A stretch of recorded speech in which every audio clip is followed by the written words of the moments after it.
እየተገነባ ያለው ሰራዊት ለትናንሽ ኃይሎች የተደራጀ አይደለም። የመከላከያ ሚኒስቴር አይሻ መሐመድ ሀገር ብሎ ለመጥራት የሚያስቸግሩ ሀገራት በዚህ ልክ ስለ ኢትዮጵያ ለመናገር መሞከራቸው የተለመደ ባህሪ እንደሆነ እናውቃለን ሲሉ የመከላከያ ሚኒስቴር አይሻ መሐመድ ተናገሩ። የሀገሪቱ መከላከያ ሰራዊት በስም ያልጠቀሷቸው አካላትን ምክር እየሰሙ ብድግ ለሚሉ ትናንሽ ኃይሎች የተደራጀ እንዳልሆነ ሚኒስትሯ ተናግረዋል። የመከላከያ ሚኒስትሯ አይሻ ይህን የተናገሩት የኤርትራው ፕሬዝዳንት ኢሳያስ አፈወርቂ በሀገሪቱ የነጻነት በዓል ላይ በብዙዎች ዘንድ መነጋገሪያ የሆነውን ኢትዮጵያ የተመለከተ ንግግር ካሰሙ ከሳምንት በኋላ ነው።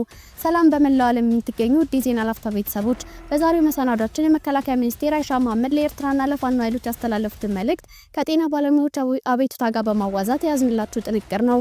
ሆኖም ግን ቪዲዮቻችንን ከሚያዩ 96% የሚሆኑት ቻናላችን ሰብስክራይብ ያላረጉ እንደሆኑ ዩቲዩብ ሹክ ብሎናል። እናም ፈቃዳችሁንና ቻናላችንን ሰብስክራይብ እና ላይክ በማድረግ ቪዲዮውን ይጀምሩ እያልን አሁን በቀጥታ ወደ ዝርዝሩ እንውሰዳችሁ።